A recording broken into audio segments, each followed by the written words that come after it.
BabyStory is an all-in-one iPhone application for moms and dads.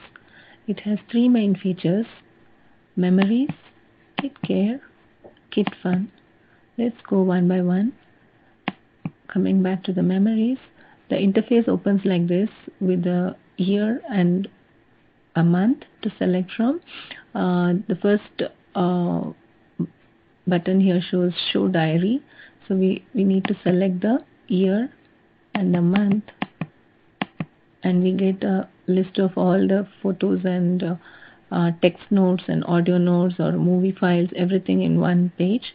So we can just browse through them like this. This is some poems here, a photograph, there's an audio file, and then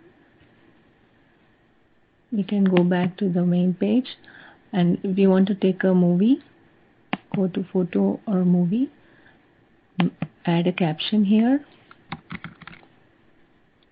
then you're done. Just click a photo, a movie, or we can add from the photo library. So these are the photos that are already there. We can choose one, and we can choose this and add it here. Save to memories.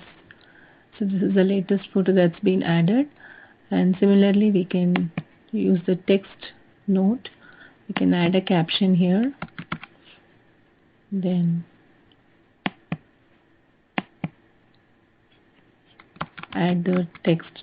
Today is my daughter's first birthday, or my son smiled for the first time, and what are the feelings and everything that goes with it.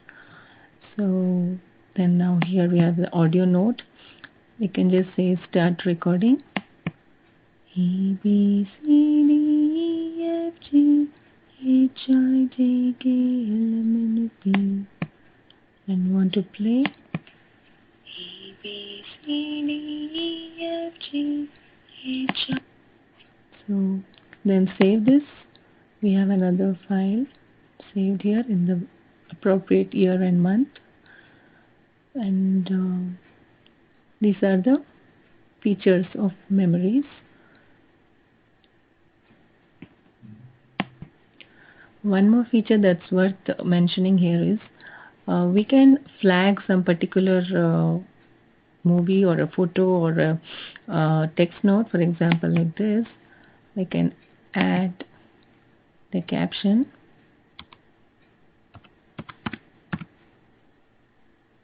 and say done, and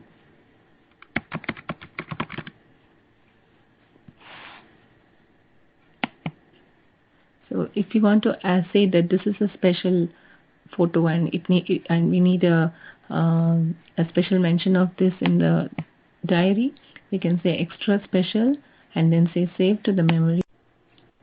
Now we come to the second section of our application, which is the kid care. Before adding any information about the kid, we have to just go to the kid info section and then add the kid's name, all the necessary details, save it. We have the edit button here to make any changes, and we have the delete button to delete any data that we don't want anymore. We can add as many kids that we want to. We have added 2 of our kids information just to use it as a demo. So let's look at the different logbooks that we have here. The first is the growth. This is to add the height and weight of a kid. These are the 2 parameters that we can keep track of, with the date of the visit to the doctor or the date it was measured. So we saved it, and the 2 parameters, height and weight, if we are given, the BMI is automatically calculated. And the very important part here is the graph. If you press show graph, it shows the height of the growth pattern of the kid in the last 1 year. So So this is for the height, weight, and the BMI. This way we can keep track of any discrepancies.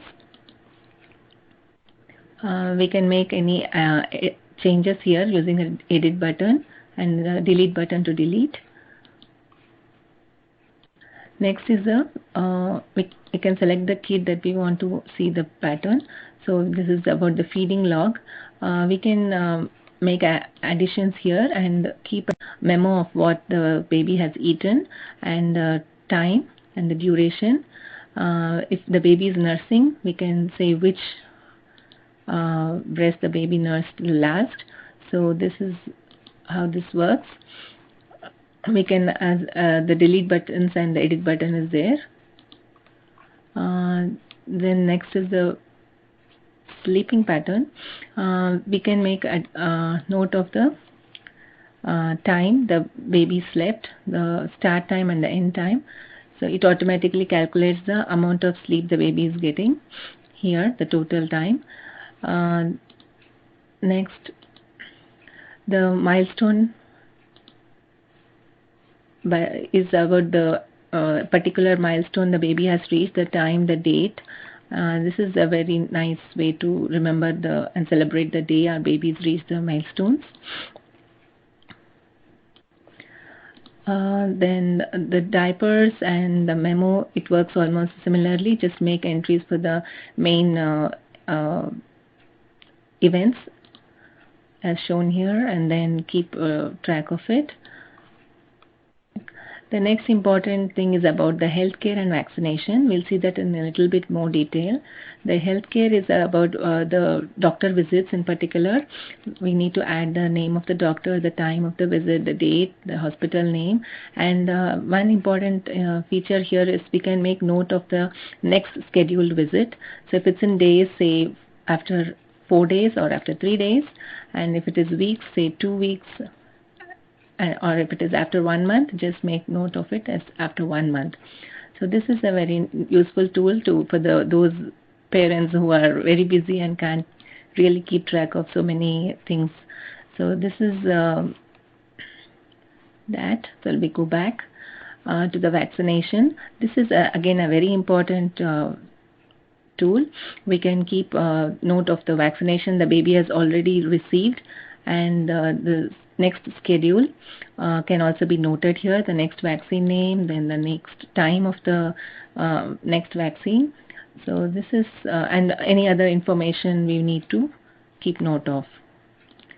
So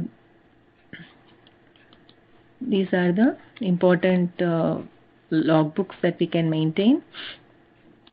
Now last is the articles. The articles are about there are different sections here: parenting, psychology, general. So it's just for it's just like browsing about a particular thing. This is only out of interest, and usually the first time moms have so many questions and they don't have that much of information. So this is useful for them.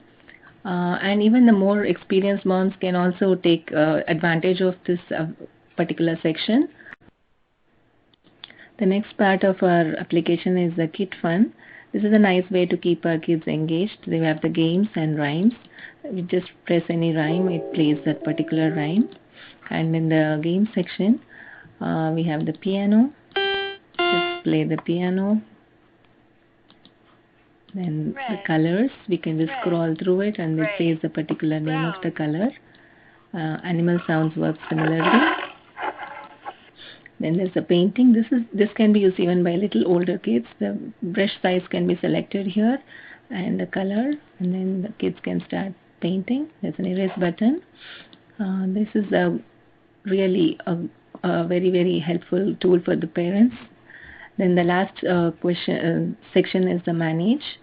You can write your review, and then you can give us your valuable feedback by pressing here. If we want to send any email to our friends or ourselves as a backup, this feature is useful. We can select the month and the year, and as the number of memories are shown here, we can just email it to our to any address. Or if you want to just share it, we can say on here, and these files are available at this address. So this can be used as a backup. There's a limit over the size of the file that can be sent over email. So if the file size is too big, the only way to share it is by using the file sharing method. Thank you for hearing me.